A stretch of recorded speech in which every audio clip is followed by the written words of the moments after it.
Hello, welcome to another episode of History in the Dark. I am your host, Darkness the Curse.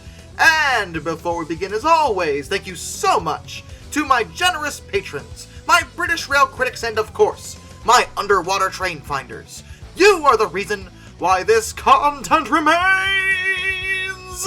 just a little bit spooky. And today, we are going to discuss names. Yep, names. That's all I really went with for this one. It's hard to make tech into something scary, unless it's just really bad, but I already talked about that. So, today I decided, well, you know, a lot of planes actually have really cool and sometimes straight up spooky names. Those classic horror tropes, you know? So I decided to compile a list of planes that just happen to have kind of spooky names. And we'll talk about them, and it'll be fun, right? Happy Halloween, by the way. I know it's a little early, but have a happy one, because I said so. Here's 5 planes with classically spooky names. The Curtiss O-52 Owl. Now at first you might be thinking, Owl? Come on, I watch TikTok, owls are adorable, and I agree. But what is a classic horror story without a spooky owl hooting in the night while you wait for other horrors to come out? An owl is the herald of classic horror tropes. So how could I not talk about an aircraft that's named Owl? The reason for the O designation is that it's meant to be a reconnaissance aircraft, only for observation. Developed in 1939, it was actually the last heavy observation craft that was developed for the U.S. Army Air Corps. This concept, which is a 2-seat observation aircraft, classed under the O designation, dated back to World War I, and the Army did wind up ordering 203 of these craft for the observation duties. The problem with them came about with their obsolescence. They were a very old-school concept, and in World War II combat conditions, whether it be against Japanese Zeros or German 109s, the poor Owl had no chance. It wasn't meant for combat, but it was very easy to shoot down. The presence of modern and effective anti-aircraft guns didn't help its case either. To their credit, the US Army Air Corps did know this, so they didn't actually put them in combat situations. It was relegated for courier duties within the United States, as well as short-range submarine patrols over the Gulf of Mexico and the Atlantic and Pacific Oceans, in areas where they wouldn't be expected to have to deal with any of the things I just mentioned. Following entry into World War II, aircraft like the Owl would no longer be designated as O. Instead, more modern observation craft would be called L. Some actually wound up in Soviet hands through the Lend-Lease program in November of 1942. The USSR wanted them, because frankly they just needed whatever they could get, and they were used for artillery fire spotting and photographic and observation platforms in north and central regions on the Russian front. And Soviet pilots actually quite liked the Owl, as it was superior to the spotters they were using at the time. That being said, the Soviets still didn't care for them overall, as they were still a little outdated. But they were still flying well into the 50s, so they must have found some use for them. Not a bad plane by any stretch of the imagination, just outpaced by the technology of the time. The Vickers F.B.26 Vampire. Oh yeah, what's a classic horror story without a vampire? Not that one! No. I mean this vampire, an actual vampire. A vampire that could strike fear into the hearts of any who dare oppose their power. Now, when I say vampire and plane, most of you might actually be thinking of the de Havilland vampire, which was a much later entry into aircraft technology as it was a jet. Now, I love that plane. I think both it as well as its follow-up, the Venom, are one of the most stylish-looking jets ever built, and for their time, they were both actually decent. But for this list, and given the fact I prefer to cover more obscure things, I thought the Vickers vampire, which was earlier, might be worth a look too. This was only a prototype, however, and only 4 wound up being built. It's a pusher design, and it was a development of earlier Vickers F.B.12 prototypes. Pusher aircraft are not seen super often in terms of propeller-driven aircraft anyway. Obviously, jets have to be pushers because that's how jets work, but with a prop, it doesn't quite work the same way. A pushercraft has a lot of deficiencies, things that don't work quite as well aerodynamically as they do in a more conventional pulling setup. The fuselage affects the airflow through the propeller, and the propeller is no longer pushing cool air over the engine, and that can create overheating issues depending on the aircraft model. The point is, they weren't utilized very often, but the Vampire attempted to utilize it anyway, as it was 1917. And they were still trying to figure out what planes were good at. It was experimental, so you can't really blame them for trying. In any event, the Vampire did have some advantages. It was a 2-bay biplane with a high-mounted nacelle for the pilot, and an initial armament of 2 7.7mm Lewis guns. It used a Hispano-Suiza engine that was water-cooled and 200 horsepower, and that drove the propeller. The tailplane was mounted on 4 booms with a single fin and rudder. Later, it was modified to include a 3rd Lewis gun, as well as an Eman mounting capable of firing at a 45-degree angle to engage enemy bombers from below them, as a lot of fighters had trouble getting to the high altitudes that World War I bombers could get to. However, in testing, it was not considered very good. For one thing, the initial prototype was destroyed on the 25th of August 1917 when the test pilot, Harold Barnwell, couldn't recover from a spin. Harold would die in that accident, and in his day he was a very famous English aviation pioneer, so his loss was considered a pretty big tragedy. Testing with the other 3 models still continued, but they were unfavorable. Its performance in terms of power output was actually pretty good, but its handling was terrible. They tried modifying it with a Bentley rotary engine that would have increased output to 230 horsepower, but ultimately it was for naught, as the Sopwith Salamander had already been ordered for production, and the Royal Flying Corps just didn't need the Vampire anymore. The McDonnell XP-67 Bat. Now, we just talked about vampires, let's talk about bats. Spooky bats. Ooh. And this is a fun one because this is another prototype, and it was meant to be an interceptor that first flew on the 6th of January 1944, and holy heck, look at that thing! That is a cool looking plane if you ask me. It's very, very slim, sleek looking, an incredibly modern take on the design. In 1940, the US Army Air Corps issued a request looking for a new plane that was to be high speed, long range, high altitude, and an interceptor intended to destroy enemy bombers. Those specifications at that time were really asking for a lot. Basically, they were saying, hey, aircraft manufacturers, we want you to build a plane that is literally better than anything else. Magic it up. We believe in you. McDonnell actually submitted several proposals, but all were rejected until they got to Model 2A. That new design was more traditional than their past proposals, but it was still very bold, as the engineers tried to maintain a true airfoil section through the center fuselage and merge the rear portions of the engine nacelles with the wing. Looking at it, it actually has a lot more in common with modern fighters than it did World War II aircraft. The designers promised it would deliver a top speed of 472 miles per hour, 760 kilometers an hour, and it would only have a gross weight of 18,600 pounds. Although they actually increased that later to a much more realistic 20,000 pounds. Still, the contract was granted for over $1,500,000, plus an $86,000 fee for 2 prototypes, a wind tunnel model, and associated engineering data. Thus became the XP-67.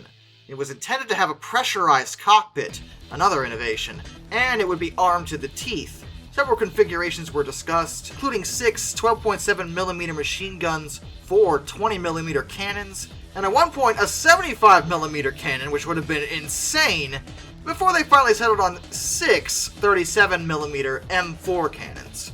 Obviously, it was a 2-engine layout, and the engines were supposed to be Continental 14-1430-1s, which were V12s, and they were fitted with turbo superchargers, because of course they were. However, early in testing, even before it first flew, there were issues. The engine cooling airflow through the nacelles was never actually worked out to a competent degree. The engines were at serious risk of overheating pretty much all the time they were running. Even during ground tests, the engines gave problems. Even when it finally flew, on the fourth flight, the engine bearings burned out because the engines overspeeded. Part of the problem was the cooling issue, but also the engines were not doing as well as they should have been. They were only delivering 1,060 horsepower, which wasn't even close to what they should have been at, 1,350 horsepower. That's what they were rated for. The founder of McDonnell, Jim McDonnell, was really frustrated by this, and he actually campaigned for funding to re-engine the prototype with a pair of Allison or Rolls-Royce piston engines that were augmented by auxiliary Westinghouse turbojets in the aft nacelles. With those new engines, McDonnell promised a really nice 500 miles per hour top speed. The Army rejected that proposal, forcing them to continue testing the existing design. But the issues with the engines was never resolved, and that wasn't even its only issue. It had a tendency to push itself into a Dutch roll, which is a particular type of roll that you don't really want to be in. And it had really questionable characteristics as it approached its stall speed. It had a habit of buffeting well above the actual stall speed. It felt tail-heavy in fast turns, and its nose would tug upwards during that stall. The problems were serious enough that test pilots actually declined to test it regarding its specific spin characteristics, fearing that they wouldn't be able to recover if they did so. This issue, in retrospect, actually is attributed to advanced aerodynamic principles that were not fully counteracted until the advent of electronic stability controls that exist in aircraft today. The Bat was simply too far ahead of the times it was in. It was too ambitious, doing too much at once. As cool as it may have been and as forward-thinking, it was too far ahead to really be competent in its day. And that overheating engine issue finally caught up with it when its starboard engine caught fire during a test flight on the 6th of September 1944. The test pilot was able to land it safely and get out without injury, but the damage to the plane was irrecoverable. It could have been fixed, but it was way too expensive, and the second prototype was only 15% complete at that point. The Army decided they didn't actually need this plane. It offered no significant advantages over existing fighters that were already in service at that point. In a way, I kind of feel bad for McDonnell because, in terms of a future plane, something that was next generation truly, this was it. The Bat, if this thing was proposed 10 years after the fact, maybe 15, with proper jets and an electronic stability system, it probably would have been great. But sadly, it was just too far ahead for its own good. The McDonnell FH Phantom. Ooh, a Phantom? That's spooky. We like that. And I'm not talking about that Phantom. The McDonnell Douglas F4 Phantom II is one of my favorite planes ever, and yes, it is awesome, and yes, I love it to death, but because I like to do obscure things, why do we only talk about the Phantom II and not the original Phantom, the FH Phantom? What's the deal? It's a twin-engine fighter aircraft that was designed and first flown during World War II for the US Navy. It was actually the first purely jet-powered aircraft to land on an American aircraft carrier, as well as the first jet deployed by the US Marine Corps. The original Phantom's very historically relevant, as it helped prove the viability of carrier-based jet fighters. However, being the first, it wasn't without its flaws, and I think that's kind of why it's a bit more obscure, even to big fans of fighter aircraft. Because its frontline service was really short-lived. Despite having impressive performance for the time, it still lagged behind in other categories. It had very limited range and light armament. It also couldn't carry bombs at all, and it was only suited really as a point defense interceptor aircraft. In that regard, it excelled in its day, but to be brutally honest, statistically, jets were still in their infancy in a lot of ways. Its rate of climb and speed were actually only slightly better than existing prop planes, and it also fell short of other contemporary jets, such as the Lockheed P-80 Shooting Star. Not nearly as spooky of a name, but a better jet. It didn't help that its navigational avionics were pretty poor, and its design couldn't actually accommodate newly developed ejection seats, which a lot of people felt that all jets should probably have. Its machine guns were also put in a really bad spot, as the pilots had a habit of being blinded by the muzzle flash because they were in the upper nose. Where it stands out though is training people to fly better jets, and as it is, on its own, it's not necessarily a bad plane. It did a lot of firsts for the technology, but not much else. It did pave the way for McDonnell though, as they followed it up with the equally spooky named McDonnell F3H Banshee, which was actually one of the primary American fighters used during the Korean War. It saw a lot of service. So raise a glass to the F4 Phantom II's dear old dad. The McDonnell F3H Demon. I mean, come on. How could I not? It's called Demon. Also, what is with McDonnell today? You encompass 3 points, and I know there were a few other planes that I could have picked that are also called Demon, but the F3H was the most interesting to me. And I guess McDonnell just has a monopoly on spooky, cool plane names or something.